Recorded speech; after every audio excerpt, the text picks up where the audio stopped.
Right, welcome to the channel, ladies and gentlemen. Today I am talking Joker. This is my Joker movie review. If you're new here, don't worry, we're not going to touch on spoilers until the latter half of this review, and you will get very fair warning. So we're going to talk non-spoilers first, then get into spoilers. There's quite a lot I want to cover with this movie, so it might be long. Some of it might be a little bit rambly in parts, but let's get down to the brass taxes of this review. I sent out a tweet just prior to going to watch it. I could only watch the first showing of the day. It wasn't available yesterday in the UK, so it was only available from today. And I did say, stay tuned later for a non-pansy-ass review of this film, because I have caught some headlines here and there, people saying it's too on the nose, people saying it's dangerous, all of this utter trash, utter nonsense. This is the best film of the year. Happy to say it. This is the best film of the year.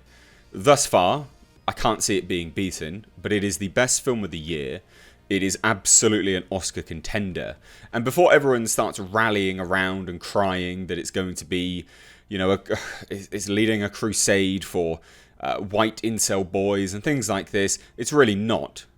It's really actually not. It is a character study of how really people should be a little bit more sympathetic to those around them. This was an absolutely staggering achievement from Todd Phillips. Really was. Now, everyone else in this film, outside of Joaquin Phoenix, is great. Like, everyone does a really good job. Even Robert De Niro. Robert De Niro, I know a lot of people don't like him due to his recent spat of political bursts and stuff like that. That's fine. But he wasn't just playing Robert De Niro. He was being an actor for a change. We know that he plays like a talk show host, so it's not a spoiler. And he was very good in it, actually. He was very good. Again, so whatever you think of his politics, we'll just leave that to one side. Because he was good, his acting was good, and everyone else, again, was absolutely fine. Everyone's really good in this, but they're not the stars of it. There is no scene without Joaquin Phoenix in this. So the two stars of this film are Joaquin Phoenix and Todd Phillips. So to talk about it in a non-spoiler fashion, we've got to talk about the technical aspect. This film is utterly beautiful.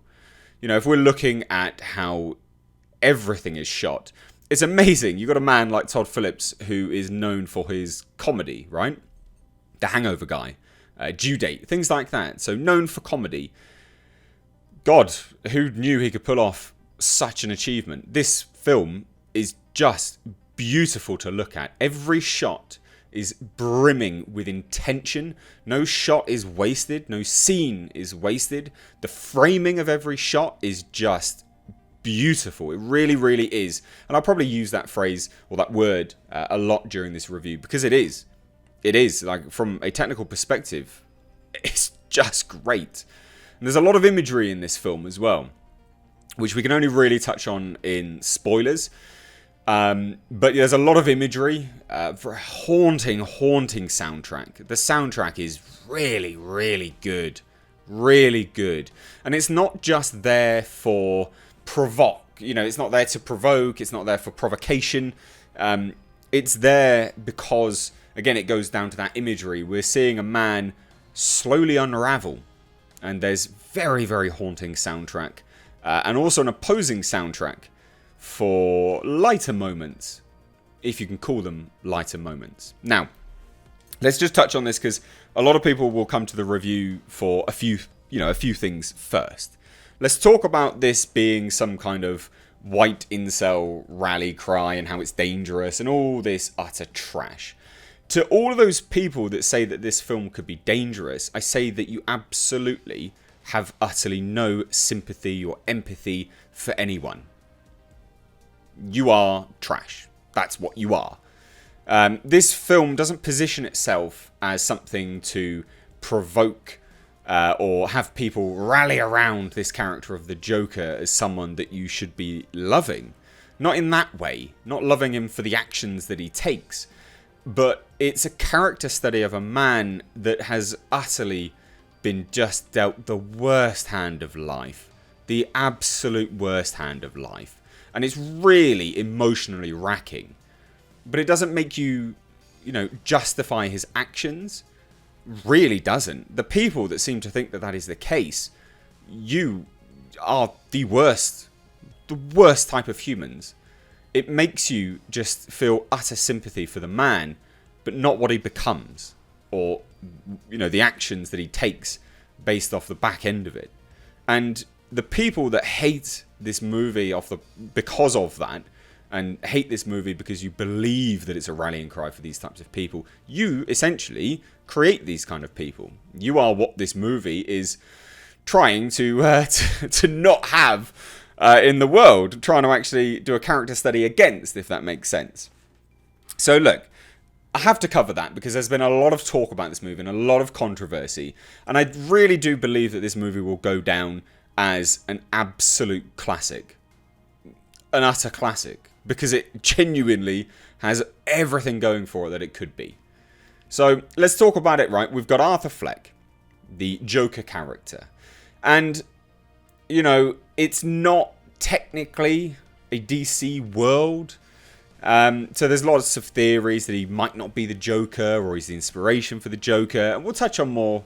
We'll go into that a little bit more in spoilers, because there is some stuff which lends itself to some other theories along the way. And essentially, it's not just one bad day. Okay, and it's not a spoiler. This man has a series of bad days. He almost, and I'm no expert, but he almost looks like he has, in terms of how he interacts with people, autism, and also sort of like a delusional, a delusional disorder of some sort. So this is a man that just doesn't really interact with civilization properly. Doesn't interact with people properly. And there are some people that are nice to him, and it's ironic because, yes, obviously it's the Joker. It's not a spoiler that he goes off and does bad things and kills people. But the people that he doesn't kill are the ones that are nice to him. And again, it's not a spoiler because there's no way that you would know any of what I'm talking about unless you've watched the film, really. So, again, when people start to say that this is a dangerous film, I ask you, did you even realise that? Did you even watch that part of the movie? Those that are nice to him, he did not kill. And no, it's not to say that, you have to be nice to everyone. But again, it's a character study of what can happen to people, and a lesson to be learned for being nice to people. And this man obviously has a series of bad days, really, really, really bad days. He has his mother that he looks after. We've got a society. We've got Gotham. A society. We've got Gotham City on the verge of total collapse and anarchy. And one bad day too many. And then total anarchy ensues. Now, Joaquin Phoenix absolutely encapsulates this role. If people thought that Heath Ledger was good, obviously that's a more comic book-esque character, I would say, than this Joker. But Joaquin Phoenix does a just tremendous job as a Joker character. He really is amazing. And this is a 15 in the UK.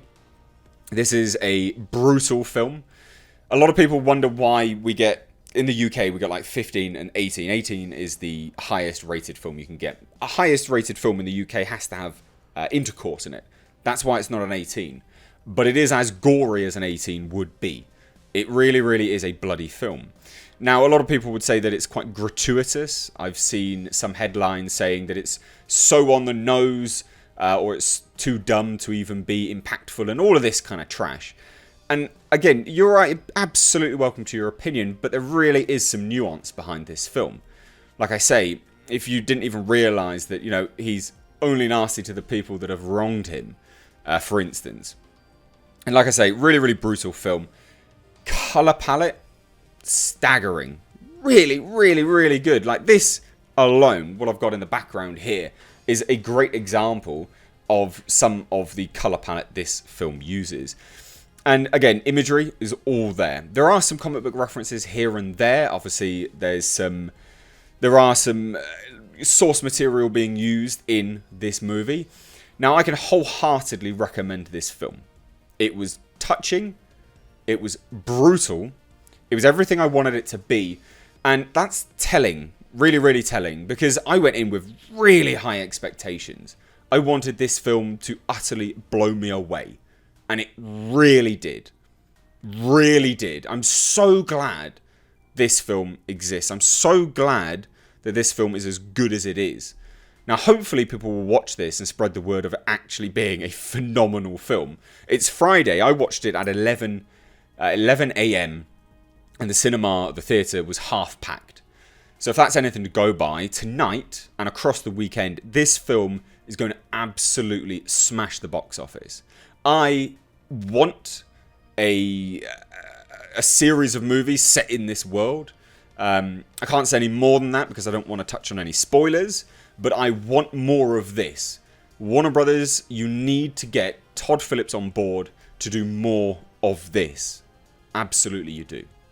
So, again, I stand by it. It's the best film of the year. It really is. You must watch this film. Absolutely worth the price of admission. Absolutely worth your 2 hours. That's how long this film is. About 2 hours anyway. It really is a great achievement. From Todd Phillips, from Joaquin Phoenix, everyone. You must watch this film. So, that's as much as I can really go into in terms of non-spoilers. It's not dangerous in any way, shape or form, and I have to touch on that stuff because I know there will be a bunch of people who will be watching this review thinking it might be. It's not. Those people that do, and you watch this film and you think that it is, I would just ask you to question your levels of sympathy and empathy towards people, because I genuinely think you'll find it lacking. So anyway, spoiler warning. As with all of these things, big old spoiler warning. We'll get into the spoilers now. And straight off the outset, you must click off because I am going to talk about the ending of this film. Because I think the ending of the film lends itself to a lot of the imagery that's around in this movie. So when we talk about the imagery of this film, these sets of stairs, I chose this picture to have as the background on purpose. This set of stairs is pivotal to this film. Absolutely pivotal to this film. Now, we would have seen it in the trailers. There's this scene. There's the scene of him walking up the stairs. And the stairs is, I guess you could say, is a representative of his life, his mood, his emotional state, his mental state, and how he's going through his own life. An uphill battle. Climbing up the stairs, clambering up the stairs. And you can watch it. It's there. It's very clear as day. It's not something you're reading into to think this. You know, he's hanging his head as he walks up the stairs. He's up slowly, walking, marching up the stairs. And you can see that is absolutely the stage of his life where he's just a beaten down, trodden guy. And then, the last time we see these stairs is he's dancing down. Not only is the colour palette different. So again, when we talk about the technical aspect of this film, and when people are saying like it's not nuanced enough, then are you colourblind? The colour palette entirely changes when he's dancing down the stairs, embracing life. The music changes as well. And it's interesting because obviously, in terms of imagery and things like that, what we would perceive as haunting moments are played up as almost... That's when the music is elevated in this film. You know, him dancing down the stairs, embracing his insanity, is when, you know, we've got an epic song playing, not the haunting score. Now, I will say this, the end lends itself to a sequel. Massively. Of course it does. Like, a lot of people will know this having watched the film. But I will say this, the ending also, to me... And I could be reading into this, but a lot of what we have seen in this film is a delusion by Joaquin Phoenix's Joker, Arthur Fleck. The Zazie Beetz love interest, that was a complete delusion. He had just imagined it. We saw him live on the Murray Show at the start. And again, that was a complete delusion. And as we go towards the end of the film, we see him. Yes, he's in handcuffs.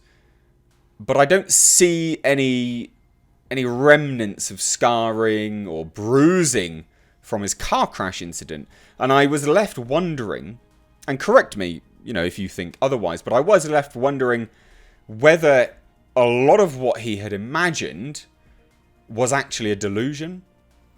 Now, I firmly believe he probably did murder the 3 kind of stock exchange workers, the market workers. But then I think potentially he might have actually been taken in from there. Maybe. Again, it's pure speculation, theory, and conjecture, but it's positioned itself in a way that that could actually be the case. And then he's just utterly insane, because it is there, all the breadcrumbs are there. But then as well, I would love it to be either. I don't really care. It was just a great film either way. So like I say, in terms of non-spoilers, I mean, that's a massive... in terms of spoilers, that's a massive spoiler right there. We have the kind of Bruce Wayne cameo, Thomas Wayne cameo. We actually get the death of Thomas and Martha Wayne. Really well done. I did think to myself, oh, we're going to see it, aren't we? We're going to see it. It's there.